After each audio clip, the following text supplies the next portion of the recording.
అండి welcome to STV news. ఈ మధ్యలో ఎక్కడ చూసినా కానీ L1, L2, L3లో పెండింగ్ ఫర్ ఎంపీడీఓ అప్రూవల్ అని చెప్పేసి చూపెడుతుందని చెప్పేసి చాలామంది కామెంట్ అయితే చేస్తున్నారు. దాని గురించి ఈ వీడియోలో మీకు క్లియర్ ఎక్స్ప్లెయిన్ చేస్తాను. వీడియో వస్తే ఒక లైక్ చేయండి, మిగతా వాళ్ళు కూడా షేర్ చేయండి, సబ్స్క్రైబ్ అయితే చేయడం మర్చిపోవద్దు.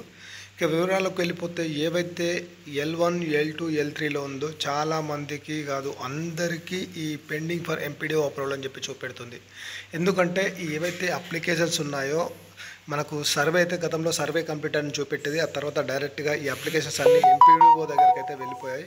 ఈ ఎంపీడీఓ దగ్గరికి వెళ్ళిపోయిన తర్వాత ఎవరికైతే ఇప్పుడు L1లో మంజూరు పత్రాలు ఇస్తున్నారో వారికి మాత్రం ఎంపీడీఓ అప్రూవల్ అనేది చేస్తున్నారనమాట.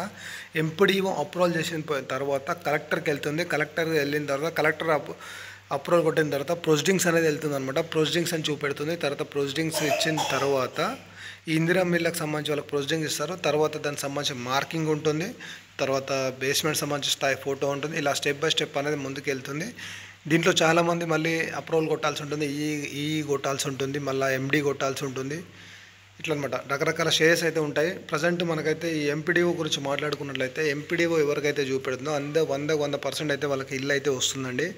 ఎందుకంటే చాలామంది ఇలా ఉంటేరా వస్తుందా, అలా ఉంటే వస్తుందా అని చెప్పేసి పెట్టడం, ఇలా ఉంటే రాదు అని పెట్టడం, ఎలాంటి అపోహలకు అయితే పోదు, ఎలాంటి ఆందోళనకు అయితే గురి చెందకండి. ఎందుకంటే ఎంపీడీఓ దగ్గరికి వెళ్ళిపోయిందంటే ఆల్మోస్ట్ మీ అప్లికేషన్ అయితే రెడీగా ఉన్నట్టు. ఎక్కడ ఏదంటే వాళ్ళు ఎప్పుడైతే అప్రూవల్ కొడతారో అంటే ఎప్పుడైతే మీకు ఇల్లు శాంక్షన్ చేస్తారో అంటే లిస్ట్ 1లో అప్పుడు మీకు స్టాటస్ అనేది చేంజ్ అవుతుంది. ఇక L2 గురించి మాట్లాడుకున్నట్లయితే ఈ నిన్ననే సీఎం రేవంత్ రెడ్డి అలాగే మిగతా ఎవరైతే ఈ హౌసింగ్ సంబంధించి గౌతమ్ అలాగే మిగతా వారు ఎవరైతే ఉన్నారో దీనికి సంబంధించి మీటింగ్ కూడా పెట్టడం జరిగింది. డబుల్ బెడ్రూమ్ సంబంధించి త్వరలోనే ఈ డబుల్ బెడ్రూమ్లో అలాగే అసంపూర్తి ఎన్ని ఉన్నాయి ఏంటి అనేది మొత్తం పంపిణీ కార్యక్రమం అయితే చేయబోతున్నారు.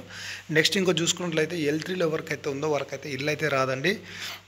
మీరు ఎక్కువ మంది ఎవరైనా L3 వాళ్ళు చూసుంటే కామెంట్ సెక్షన్ చేయండి. దానికి మళ్ళీ మీకు ఎట్లా రావాలి, ఇల్లు ఎట్లా రావాలి, దానికి ఇల్లు రావాలంటే ఏం చేయాలనేది దానికి సంబంధించి సపరేట్ వీడియో చేస్తాను. Thank you for watching STV.